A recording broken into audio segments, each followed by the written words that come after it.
more broadly, what do you make of how this controversy has been handled, the roller coaster that it appears the world has been on, where so many of us have been guilty about speculating how Princess Catherine has been during this time, and then she so bravely revealed to the world that she has been battling cancer and undergoing chemotherapy. What are your thoughts on the whole story as it's emerged really over the past few months?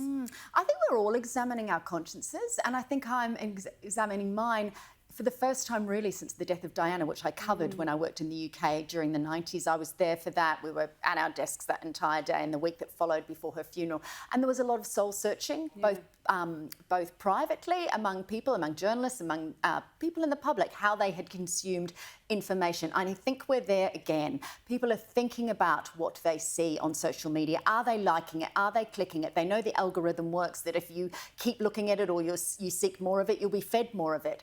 Is that making you feel good? And at the heart of this, the royal family has never looked more like a family and less like an institution. They look vulnerable. They are vulnerable. They're just like us. And I think in appreciating that they are people just like us, it causes us to adapt how we consume this material. And I think that's a good thing. I think we should always be examining. Yes, there's structures in place, Press Complaints Commission, rules and regulations around how we report on people. But in terms of not just mainstream media and legacy media, but the social media and that enormous growth, it's going to take us as consumers of that to change it, because those algorithms won't change themselves. It's such a good point. And I think so many people got so swept up in the story and the controversy around it, and people seem to forget that there was a human being that is now battling cancer. And we also need to sometimes sit with uncertainty, with court cases, with criminal, the missing Samantha Murthy. What fills that void now, because we're so 24/7 news aligned, is that we're not prepared to sit and wait for something to unfold. Police work takes time. It takes time for a mother to tell her children that she has cancer, and actually taking time and being prepared to sit there with a bit of uncertainty is a good human response. Yeah. Well, look, moving away from the royals now, according to Variety, the Will and Jada Pinkett Smith Family Foundation is poised for closure due to a sharp decline in donations following Will Smith's headline-making slap of Chris Rock at the 2022 Oscars. Are you surprised to see that this charity may be in decline or maybe closing?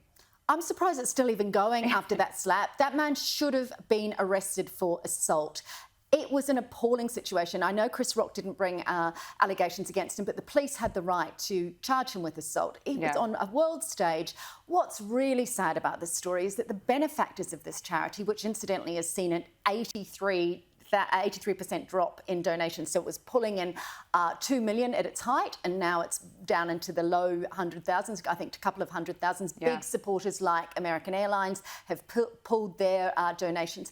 And you think about the people that were the recipients of this, that's a real shame. But it shows you're not protected as a celebrity. You're is open to public lack of support if you're an ordinary person doing something. And, that shouldn't have happened how it did. He should have been arrested. Yeah, and there are consequences, and we're seeing that play out now, even though he wasn't arrested. And bringing it back home now, the New South Wales government says it's deeply concerned about the state's festival scene after this year's cancellation of Splendour in the Grass. Organisers say the cancellation is due to unexpected events, adding to a string of other post-COVID cancellations. Angela, are you sad to see that Splendour's cancelled? It's a real shame. We want our arts and music culture to thrive.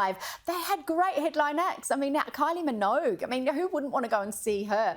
It's incredible, but it does force us to rethink, because it's not the first one to be cancelled. There's been a string of festivals that have been cancelled. Look, I think it has to go back to the grassroots in terms of when are these festivals held? Are they held at opportune times? I know that it's about access to big acts and celebrities, particularly when they're working to a Northern Hemisphere calendar. A lot of them are doing Glastonbury and Latitude Festival in the Northern Hemisphere, that sort of thing. To get access to them, we have to put them at times that suit them rather than us. But perhaps it requires some consolidation, some thinking. And just listening to the bosses of these festivals talking, I just don't know if they're really on the front foot in terms of modern management practices, about pulling in sponsorship, about the threat of AI that is going to increase the vulnerability of these sorts of actual live events. I just think the whole marketplace has to pivot, adapt, start thinking in a much more sort of savvy entrepreneurial way, while of course taking care of our artists. I mean, there are a lot of people that support the infrastructure, the food vendors, the sound guys, the stage people. You know, there's a lot of people around a festival who will now not be earning an income. But I also think we have to look at the fact that cost of living is having a huge impact on how people are choosing to spend their money, particularly if weather events like we saw in Melbourne with the heat, like we've seen in the past with the Blues Festival and rain. Your car gets stuck, you've paid $300-400 for a ticket, you can't get home, you're wet, it's miserable. There is a lot to be said that people will not be buying a ticket when they think that could be the outcome. Angela Mollard, thank you so much for joining us on Power Hour. It's been brilliant to speak with you. Thank you. Thanks.